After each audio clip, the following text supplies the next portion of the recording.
Good morning. It is bright and early out here in California, 6 o'clock.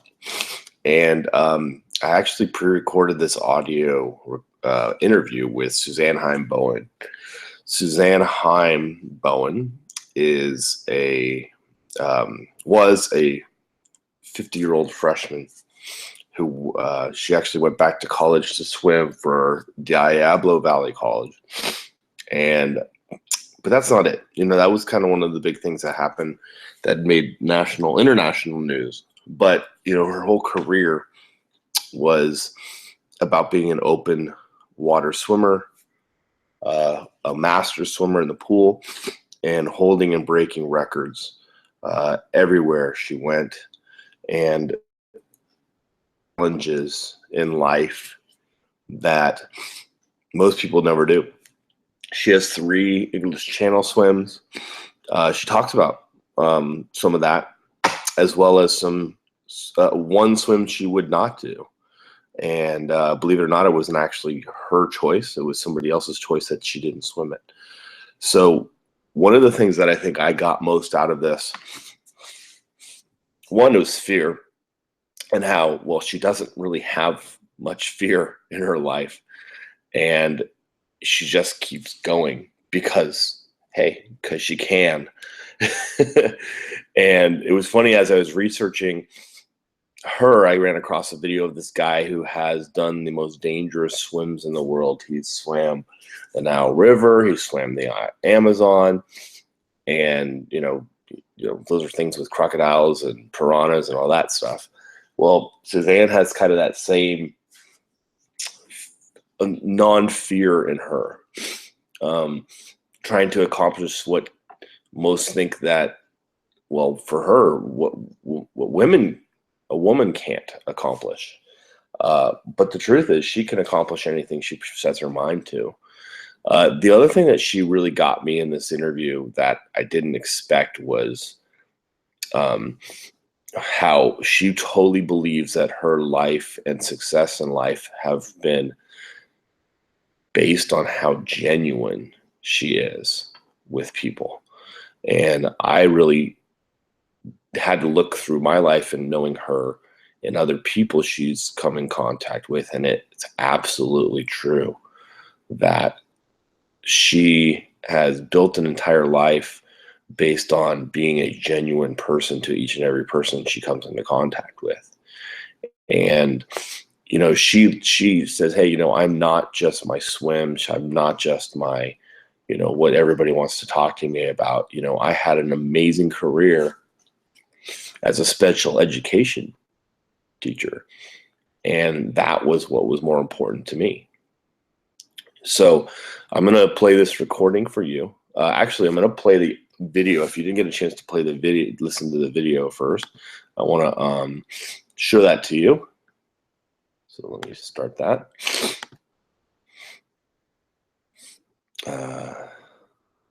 Get you the video in really quick. Move there, and hope you enjoy this.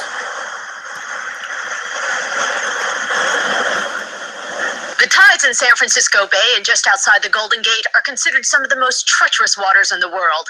Yet it provides just another one of life's challenges for Suzanne. She's a marathon cold water swimmer and considered in a class by herself. She has the confidence of a champion. She's only 25 years old and possesses the courage to take on the challenge of the bay.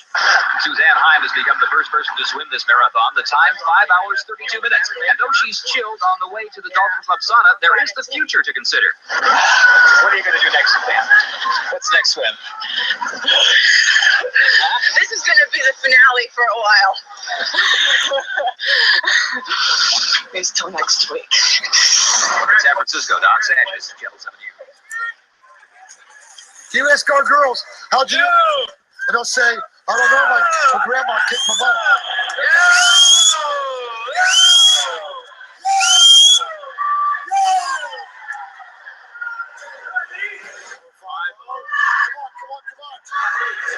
The process of recruiting Suzanne was relatively easy. One day I said to Phil, hey Phil, do you think your wife would be interested in swimming? I don't know. I'll ask her. Does she have an eligibility? I go, yeah, she never really swam in college. Yeah. And they go, well, maybe she wants to swim here. I go, well, I don't know. Next day, she's into it. Because she never swam in college. And wait a minute, that's your wife? Yeah. Oh, okay. Yeah, my arm charm. But I looked at her. I thought she was like, a kid. She's 50. Oh, man. Yeah. Unbelievable. Forfeit the game of where somebody else takes you out of the frame and put your name to shame, cover up your face. You can't run the race, the pace is too fast, it just won't last.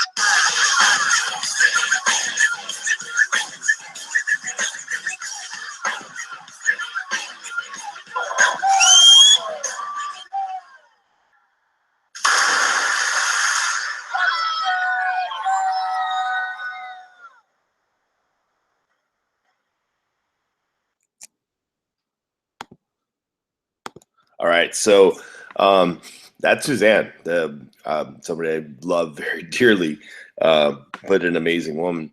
And you can actually go find that video. You can find that on Amazon. Whoa, that's my YouTube kicking back over. But I wanted to tell you guys, before I get into the audio, you can get that video. I believe you can actually rent it from Amazon Video and watch the entire documentary, which is just incredible, about her going back to college and swimming. And I asked a little bit about that in the audio. So I'm going to go ahead and get that going. And it's raw. I didn't edit. I wanted to just have the audio of just sitting there talking. And her clearing up some of what I had believed about her. I thought she had swam the Jack LaLanne swim, the handcuffs from Alcatraz to San Francisco, and she didn't. She said that she did another swim, which was from Alcatraz to San Quentin, and believe it or not, that's a harder swim than even doing handcuffs. It's a much more difficult swim. Anyways, here we go with the audio of Suzanne Haim Bowen.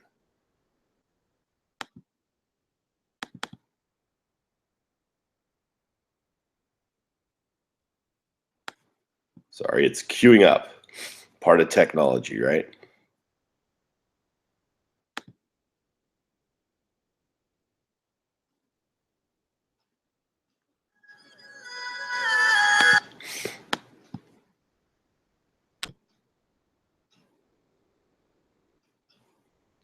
Again, I'm sorry, but the audio is now not queuing up for some reason. So I have a workaround, and I'll set that up.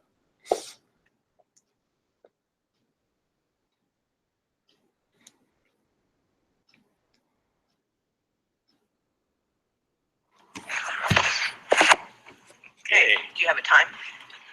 Okay. Just gonna kind of freeform. Okay. Spiel with a little bit of history, and us. Okay. Yeah, it's won a couple awards. Right. Actually, yeah. No, it's great. I mean, It's a documentary done by one of. Yeah, we don't make any money off of that. There we go. Can I pull a couple clips from that? Very short, like 5 or 6 seconds. Well, whatever's on YouTube, or whatever you can do. I'll just pull that. Yeah, we don't make any money off of that. That was a documentary done by one of Phil's former students. Oh, okay. Yeah, and it's won a couple awards. Actually, Right. yeah. No, it's great. I mean, what inspired you to go back? Where did that thought come from? Like, Well, it wasn't mine. no, It was not my idea. No, Okay. no. So my husband was coaching at the local junior college, DVC, and he was coaching water polo, and the swim coach knew that I swam over there at DVC and said, "Hey, we need a distance swimmer. Do you think your wife might be interested?" Because he knew that I swam. And Phil said, "I don't know. I will go ask her." So Phil said, "Hey, Suzanne, they need a distance. So they need a distance person." So I thought, well, therein lies they need, gotta go. So I said, "Here, they need, I can oblige. I can do that." But little did I realize what I was really signing up for, but that's okay. It was really a highlight. I never had really a college swimming experience because at the time I went to school, there were 16 men's sports and 4 women's sports at Cal Poly San Luis Obispo in the late 70s. And then Title IX came in, and we actually started, again, there was a need for a women's swim team, and there was interest, and we started one with the help of the Title IX, got a swim team going there, did guerrilla marketing, putting up signs all around the campus saying, hey, come meet. There was interest, went to the student body and made our proposal, and there you go. So we started the women's swim team down there. Yeah. And then next thing you know, But I didn't have 4 years. Yeah, I didn't have 4 years of eligibility, so I still had eligibility left, which means that I could still swim at DVC. Amazing. It was fun. It was really a lot of fun because the kids could care less on age. No. They wanted the points. Right. It was all about getting the points. Stepping up, winning. Making sure that you can be a part of a relay team to get the win and hopefully have a winning team. How was that bonding with the kids? Oh, the kids are really great. I love kids. Yeah. That's my other passion. They had that youthful exuberance, I call it.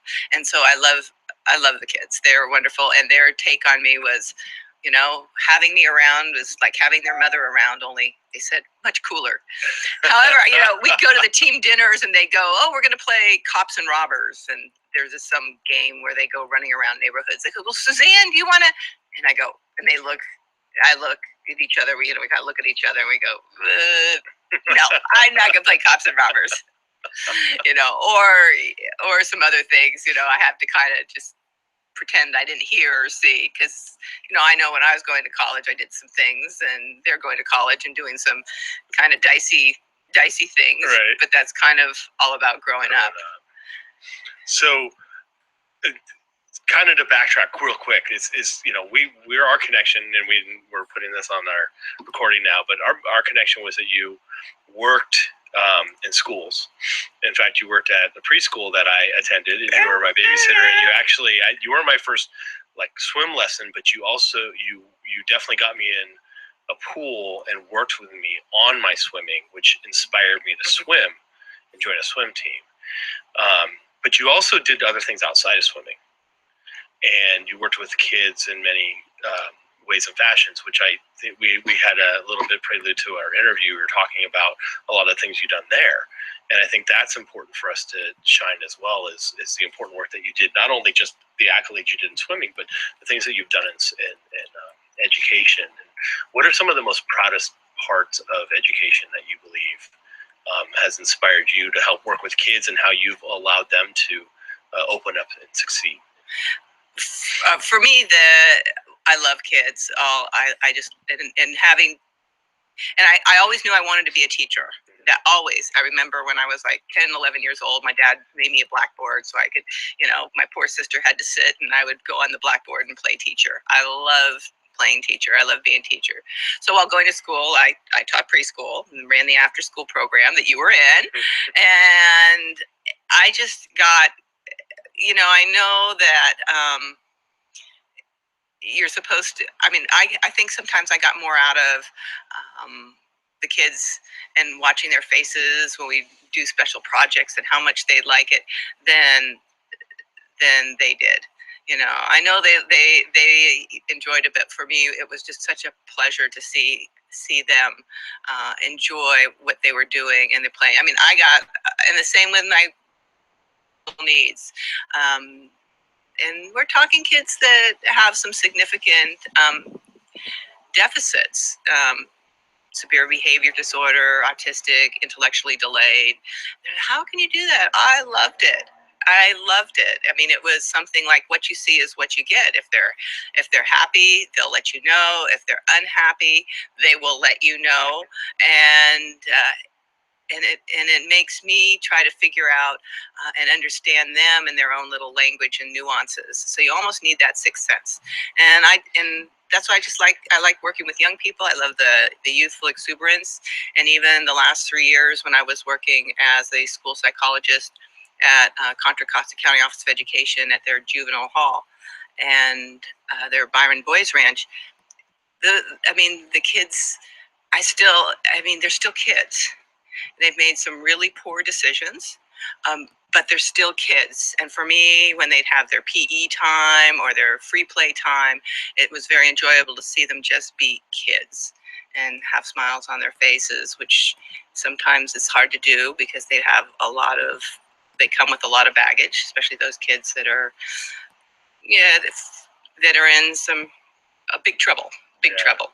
But the circumstances and the stories you can't make up. It's very, very sad. So, and for me, I get satisfaction out of working with them in being a consistent person in their lives, which sometimes they haven't had, and developing a relationship, because sometimes the kids haven't had consistent relationships, and to trust. And that was very important to me. So. Yeah. So one of the things I remember growing up, you did something that was pretty phenomenal. I remember my parents coming and showing me a newspaper article about how you had swam from Alcatraz to Sausalito in handcuffs. No, not in handcuffs. Okay. But I swam. We called it the Foolish Prisoner's Escape. So actually, I swam from Alcatraz to San Quentin. San Quentin. Right. So it was this foolish prisoner's escape from one prison to the other. Okay. And that was, and it was so, because I was very dedicated. I didn't want to miss my work. So I do the swim. I didn't have to go to work to maybe until 1 o'clock. So we made sure that the swim was done early. So I'd make sure to make it to work on time. Okay. And it was kind of funny because the kids never knew anything. You never knew anything about it unless your parents said anything. So, but I'd be there and I'd be kind of tired, but I went to work. But I always went to work. And that swim was kind of silly because we landed on the beach, and it was a public beach, but the guards didn't take to they thought, somebody could be, landing on the beach trying to get some of the inmates out. Is this an escape, plot? And at the same time, they were having a riot at the prison. Yes. So we were greeted by a few guards on the beach, like, what the heck are you doing? Well, it's a public beach, and they understood, but they couldn't kind of understood, like, you swam from where? You did what? Why?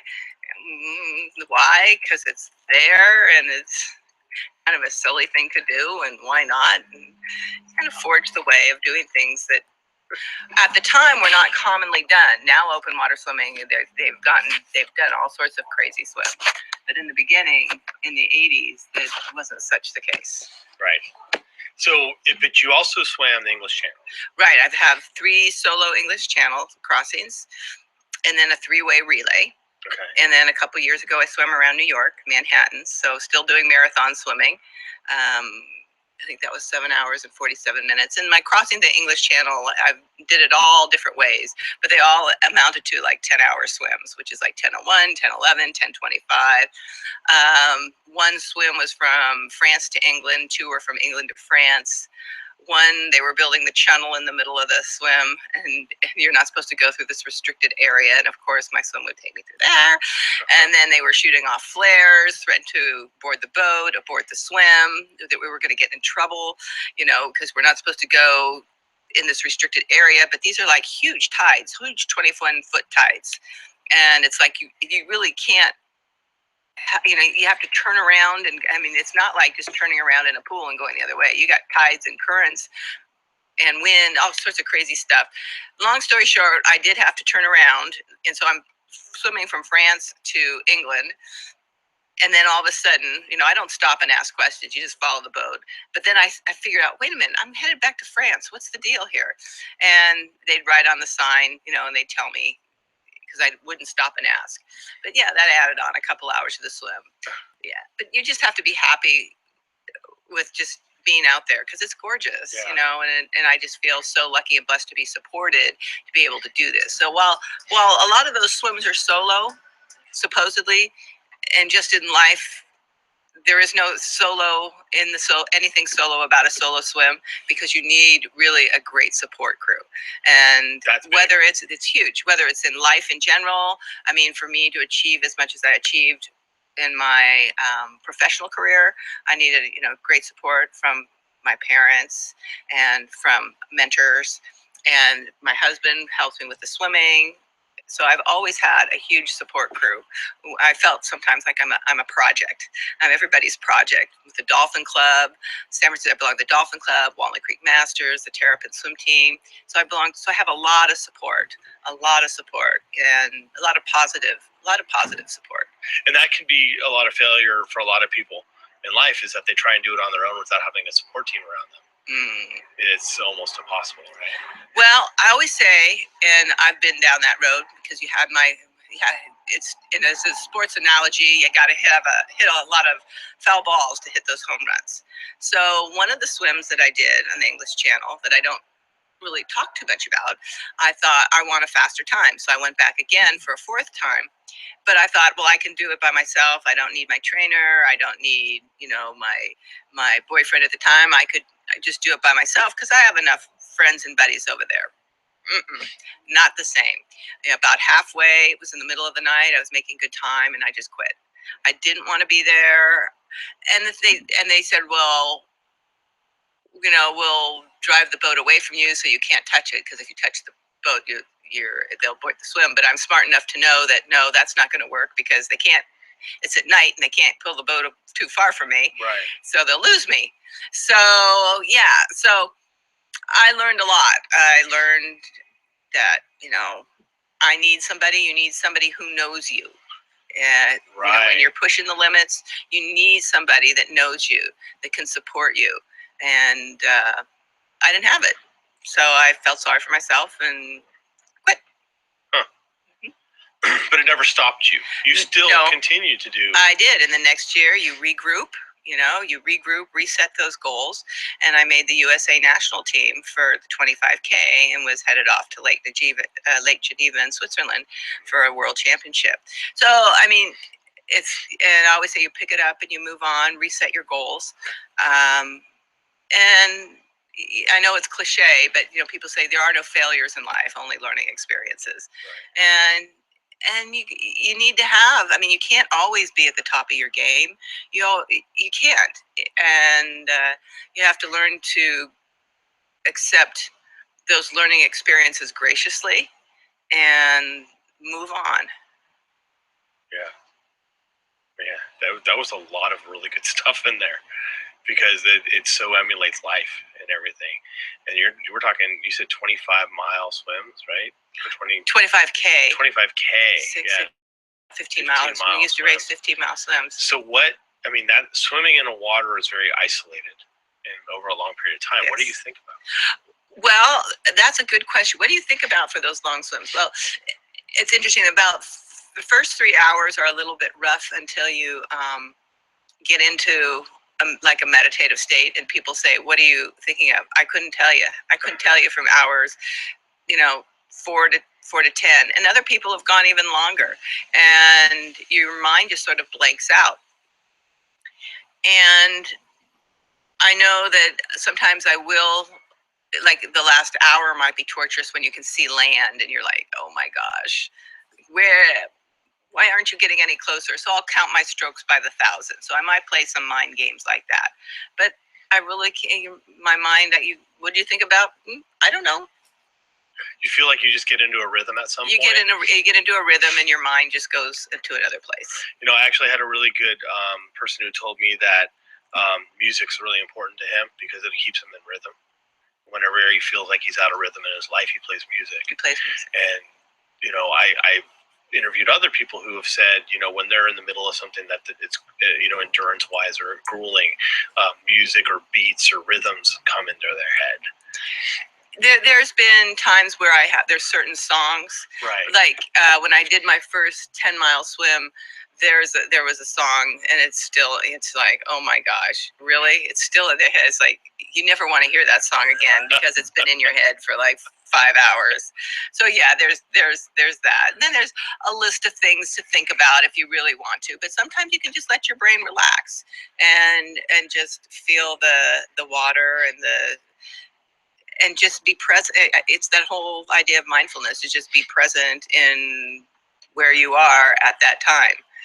feeling the water, the sensation, your breathing, the focus on your stroke, and nothing else. So let's talk about fear. And when I was a kid and I was looking up to you, as I still do today, one of my biggest questions to you, I remember, was, are there sharks there? Are there octopus? Is there something that's going to get you? I remember you talking about jellyfish that would sting you, but it never seemed to be a problem. I mean, there is that fear out there, and there's other fears besides the what'll get you, the fact that you're out in the middle of the ocean, but you have a support team, so you have that support and stuff. But when a lot of people are handicapped by fear, and in your life, how do you feel that you were able to overcome a lot of the fears of such an interesting sport that's an open water swim? Well, athletically, there's different kinds of fear. There's calculated risk fears, which would be what's in the water, and that's where you have a really good support team. So I don't even give it a second look. I'm not worried about it at all. But you don't do anything foolish either.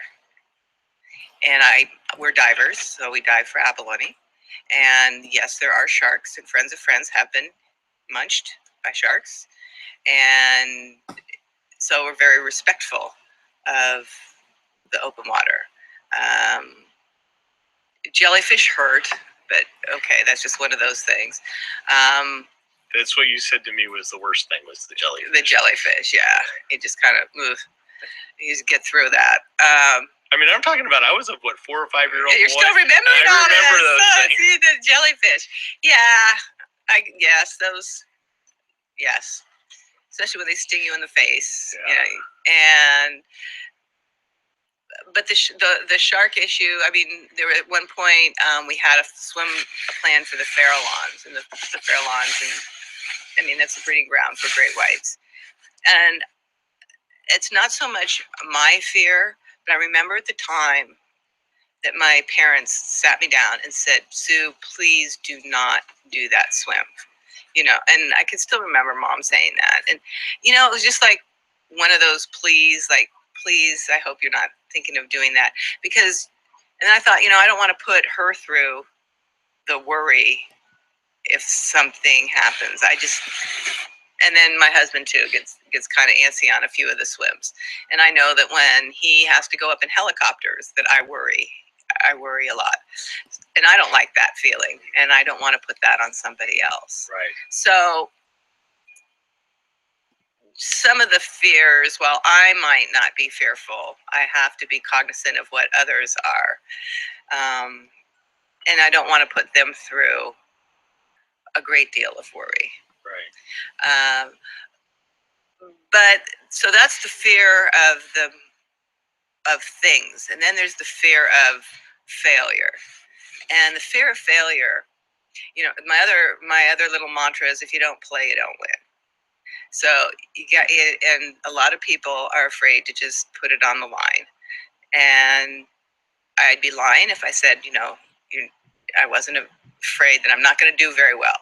But that's part of what, for me personally, I enjoy, because I know that if I knew that if I did this and put in so much work and I would get this, to me it wouldn't be as much fun.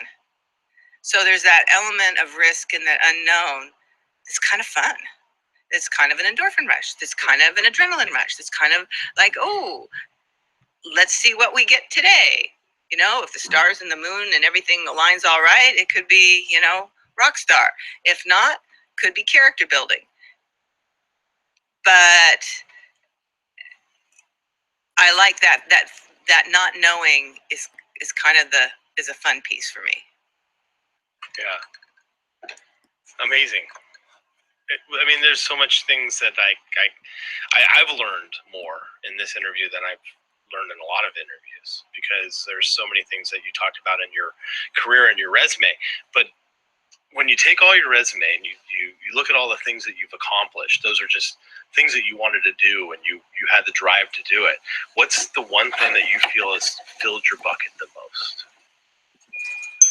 What's your greatest reward? My greatest reward? Well, there are two different facets. Well, my greatest reward, I would say my greatest reward out of all this is going to swim meets or going to swims or meeting people such as yourself and saying, I remember you. And, or I was just at nationals and I swam with this little gal and she was an Olympian in '96. And then she came back and we go to masters meets and she'd call me Big Mama. And because I was much older than her and still training with the kids. And I can tell that I've kind of like, if I had to leave a legacy, that I've kind of inspired people. And it's very cool. And it's very cool. Oh, Suzanne, I remember you. It puts a smile on my face. Like, good, you know? And if it gets you off the couch and doing something, whether professionally, like, you know, or whether athletically, I think it's all good. So there's really not one per se, one event, but it's more of a kind of a conglomeration of, I don't know, one event. I have to say, I can't. That's a hard question. Because it's all about, because I don't look at things as a one event. I look at things as like a whole. Right. And what you do in life, and whether it's, you know, leaving my students over at juvenile hall was really hard after working with some of them for on and off for 3 years. They weren't very happy with me for leaving, but they understood. They go, oh, Suzanne, you're retiring. You get paid for not working. I go, yeah, and that's what happens. But they're sad for themselves. But to know that I've made a difference in their lives, know that I've made a difference in my other kidlets' life that are like, that have pretty intensive and pervasive needs. And when I was teaching, I ran a peer tutoring program, and lo and behold, some of those peer tutors went and became teachers, and that's really cool. Or teaching kids how to swim, or, you know, having them move on to the next level. Right. So that to me is giving back. Yeah. Yes, sir. I'm gonna give him some more water. Look. Oh, thank you. Oh. So yeah, I would say that's good. That's perfect. So one last thing that I didn't mention at the beginning was about that she brought up as well, and I think this is absolutely vital, is, you know, as you're growing towards success, what is the team, what's your support around you? Who are those people? You know, she actually went and tried to do a swim English Channel for the 4th time, and she didn't do it with people she knew. And that trust wasn't there. She didn't feel safe. She wasn't able to succeed because that was a big stop point for her to realize, hey, this isn't where I need to be. I'm not happy here. I'm not comfortable here. I don't know these people. I don't trust them. This is like she said, 20-foot, you know, swells in the ocean. She's swimming out there, you know, by herself. I mean, they have the boats there and they're there to save her and support her. But her comfort level, her ability to succeed was diminished because she didn't have the team and support around her. And I thought that was extremely vital and insightful to, you know, the world around us. So thank you for listening. We will see you guys next week for our live interview series. And then our members tomorrow morning will be getting my class about fear and overcoming fear. And a lot of those thoughts came from some of the things that have been happening around me a lot lately, including my interview with Suzanne Heim Bowen. So thanks again, and I will see you guys real soon.